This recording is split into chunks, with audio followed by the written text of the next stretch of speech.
ഈ വർഷത്തെ ആദ്യത്തെ റമദാനാണ്. റമദാൻ ഒന്നാമത്തെ ദിവസം ഞങ്ങൾ വളരെ റാഹത്തായിട്ട് അത്താഴമൊക്കെ കഴിച്ച് ഇന്ന് മോളും ഉണ്ട് നോമ്പ് നോൽക്കാൻ എന്ന് പറഞ്ഞ് എണീച്ച് വന്നിട്ടുണ്ടായിരുന്നു. കഴിഞ്ഞ വർഷത്തെ പോലെ ഒന്നും അല്ലാതെ കുറച്ചും കൂടി സ്വസ്ഥമായിട്ട് വീട്ടിൽ ഇരുന്നുകൊണ്ടുള്ള ഒരു നോമ്പാണ് ഇപ്രാവശ്യത്തത്. വിശക്കുന്നുണ്ടോ? നാളെ നോമ്പ് വെക്കുമോ? നാളെ അമ്മ സമ്മതിക്കില്ല. ഞങ്ങളായോ നാളെ ഇന്ന് പിടിക്കും, പിന്നെ നാളെ പിടിക്കും. ഞങ്ങൾ അങ്ങനെ ചെയ്യാട്ടാ. ഓക്കെ. എല്ലാ അർത്ഥത്തിലും ആ നോമ്പ് എനിക്ക് കിട്ടണേ എന്നുള്ള പ്രാർത്ഥനയിലാണ് ഈ നോമ്പ് ഒന്ന് സ്റ്റാർട്ട് ചെയ്തത്. റമദാൻ എന്നും എനിക്ക് നല്ല ഓർമ്മകളുള്ള ഒരു മാസമാണ്. നമ്മളിങ്ങനെ നോമ്പിന് വേണ്ടിയിട്ട് ഒരുങ്ങുക, പുലർച്ചയ്ക്ക് എണീക്കുക, ഭക്ഷണം ഉണ്ടാക്കുക, അത് കഴിക്കുക, അതേപോലെ പിന്നെ ഖുർആൻ ഓതുക, കുറച്ചുകൂടി ആത്മീയമായിട്ടൊക്കെ ഇങ്ങനെ ഒരു റിലാക്സ് ആവുക, വൈകുന്നേരം നോമ്പ് തുറക്കാനുള്ള ആ തിരക്കിൽ ആയി പോവുക, ഒരുമിച്ചിരുന്ന് ഭക്ഷണം കഴിക്കുക, പള്ളിയിൽ പോവുക, അങ്ങനെയുള്ള അത് എന്നും ഇതുപോലെ ആയിരുന്നെങ്കിൽ എന്ന് ഞാൻ എപ്പോഴും വിചാരിക്കും. നോമ്പ് കഴിയാനാവുമ്പോഴുള്ള ആ വിഷമം വല്ലാത്തൊരു വിഷമം തന്നെയാണ്.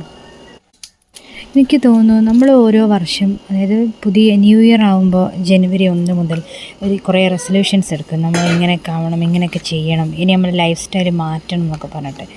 പക്ഷെ ഒരു മുസ്ലിമിനെ സംബന്ധിച്ചിടത്തോളം റമദാനാണ് റെസൊല്യൂഷൻ എടുക്കുന്ന മാസമായിട്ട്, ഒരു സമയമായിട്ട് വരുന്നത്, അതിൻ്റെ പ്രോപ്പർ ടൈം. ഈ സമയത്ത് എല്ലാവരും പല റെസൊല്യൂഷൻസായിട്ട് വരും. ഇനി മുതലെന്നും കറക്റ്റ് സമയത്ത് നിസ്കരിക്കാൻ പറ്റണം, സുന്നത്തുകൾ അധികരിപ്പിക്കണം, തഹജ്ജുദ് തുടങ്ങണം എന്നൊക്കെ പറഞ്ഞിട്ട്.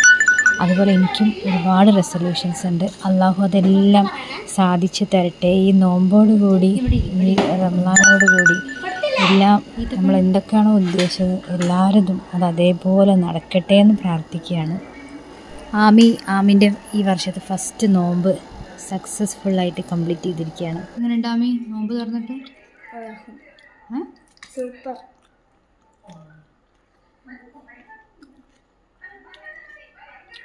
ഇനി പത്തിരി കഴിക്കണ്ടേ? പത്തിരി കഴിക്കണ്ടേ?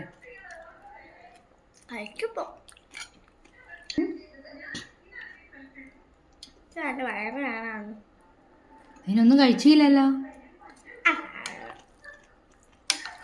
ഇത്ര പെട്ടെന്ന് വേറെ പറഞ്ഞോ? നമുക്ക് ചെറിയ പറയാമല്ലോ. നോമ്പില്ലല്ലോ. നോമ്പുണ്ടോ? നോമ്പുണ്ടോ? നോമ്പുള്ളവർക്കുള്ളതാ അത്.